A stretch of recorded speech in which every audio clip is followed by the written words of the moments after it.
नमस्कार दोस्तों। गोवा सीरीज़ का एक और नया वीडियो लेकर आज मैं फिर से आ गई हूँ। मैं हूँ प्रदीप्ता और आप सबका स्वागत है वंडर लाइफ के एक और फ्रेश ब्लॉग में। आज हम जा रहे हैं एक ऐसी जगह पर जो जितनी आकर्षक है उतनी ही ऐतिहासिक और सामाजिक रूप से भी बहुत महत्वपूर्ण है।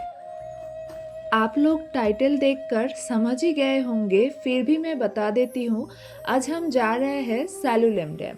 इस जगह के बारे में मैंने काफ़ी कुछ पढ़ी थी और सुनी भी थी, लेकिन कभी अपनी आँखों से देखने का मौका ही नहीं मिली। इसीलिए आज हम निकल पड़े हैं आँखों से और अपनी रूह से इस अनोखा सृष्टि को महसूस करने के लिए।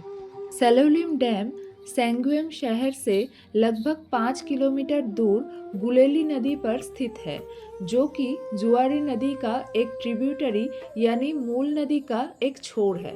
मंजिल पर पहुंचने से पहले चलिए मैं आपके साथ थोड़ी सी जानकारी शेयर कर लेती हूँ जो मैंने इस डैम के बारे में पढ़ी थी। उम्मीद है आपको अच्छा लगेगा। सैलुलम डैम सैलुलम इरिगेशन प्रोजेक्ट का एक बहुत ही इम्पोर्टेंट हिस्सा है। इस प्रोजेक्ट का मेन उद्देश्य था खेती के लिए पानी उपलब्ध करना और साउथ गोवा के लोगों तक पीने का पानी पहुंचाना। शुरुआत में इस प्रोजेक्ट के जरिए लगभग 14,326 हेक्टेयर जमीन को सिंचाई का सुविधा देना और साउथ गोवा को 160 मिलियन लीटर्स पर डे पीने का पानी सप्लाई करने का प्लान था। समय के साथ ये सप्लाई बढ़कर आज लगभग 380 मिलियन लीटर पर डे हो चुकी है, जो घरों और इंडस्ट्रीज दोनों के लिए काम आती है। इस प्रोजेक्ट को पहली बार 1971 में अप्रूव किया गया था। तब इसका एस्टिमेटेड खर्चा सिर्फ 9.6 करोड़ था, लेकिन वक्त के साथ ये बढ़कर 2007 तक लगभग 170 करोड़ हो गया। डैम का काम 1976 में शुरू हुआ और 2000 में पूरा हुआ। अभी भी सिंचाई से जुड़े कुछ काम फाइनल स्टेज में है। एक बार यहाँ हल्का भूकंप आया था, लेकिन डैम का कोई नुकसान नहीं हुआ। भूकंप से जुड़ी हादसा को रोकने के लिए यहाँ सिस्मोग्राफ लगाने का प्लान भी बनाया गया। ये सैलुलम डैम सिर्फ एक इंजीनियरिंग वंडर ही नहीं, बल्कि गोवा के वाइब्स, इतिहास और यहाँ के लोगों की जिंदगी से जुड़ा हुआ एक महत्वपूर्ण विकास संरचना है। बातें करते करते हम काफ़ी आगे तक आ चुके हैं, लेकिन अभी और कितना दूर जाना है ये समझ नहीं आ रहा, क्योंकि जैसे मैं पहले कही थी, यहाँ नेटवर्क बिल्कुल नहीं है। जितना टाइम बीत रहा है उतना ही मेरी एक्साइटमेंट भी बढ़ते जा रही है। जल्दी से बस डेस्टिनेशन पे हमें पहुंचना है। एक बात और कहना ज़रूरी है, अब तक गोवा में जितनी जगह घूमे हैं उनके रास्ते बेहद सुंदर, साफ और वेल मेंटेन रहे हैं। हाँ, रास्ते में हमें काफ़ी बार लोकल लोगों से डायरेक्शन पूछनी पड़ी, लेकिन यहाँ के लोग बहुत ही हेल्पफुल है, तो चिंता करने की कोई बात नहीं। फाइनली हम पहुंच चुके सैलुलम डैम के गेट पर। यहाँ एंट्री फ़ी और टाइमिंग की डिटेल्स भी आपको मिल जाएगी। आपके सामने जो हरा रंग का छोटा सा घर दिख रहा है वही टिकट काउंटर है। यहीं से टिकट लेके यहाँ मेन गेट पे आपको एंट्री कराना होता है। मेन गेट पर फोटोग्राफी और वीडियोग्राफी अलाउड नहीं है। एंट्री के टाइम आपको अपने एक आईडी दिखानी होती है और यहाँ से एक नंबर दिया जाता है जो एग्ज़िट के टाइम आपको बताना होता है। सावरी वाटरफॉल से यहाँ पहुँचने में हमें लगा लगभग 1 घंटा। गेट से अंदर जाते ही आपको मिलेगा एक बहुत ही सुंदर बोटानिकल गार्डन। यही रास्ता सीधे डैम की तरफ लेके जाता है। जैसे जैसे हम आगे बढ़ रहे हैं, गार्डन की हरा भरा सौंदर्यता हमें मोहित कर रहा है। चारों तरफ अलग अलग प्रकार के पेड़ पौधे, अनजाने फूल और हर जगह बस हरियाली।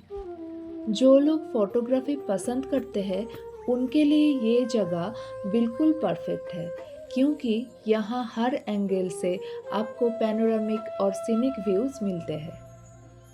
कहीं कहीं कंस्ट्रक्शन का काम चल रहा है, शायद फ्यूचर में ये गार्डन और भी ज़्यादा खूबसूरत हो जाए। चलिए इस शांत माहौल को महसूस करते हुए आगे बढ़ते हैं।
इतनी इंतज़ार के बाद अब हमें डैम अपनी आँखों से दिख रही है। देखते हैं अब यहाँ से सीरिया कितना दूर है।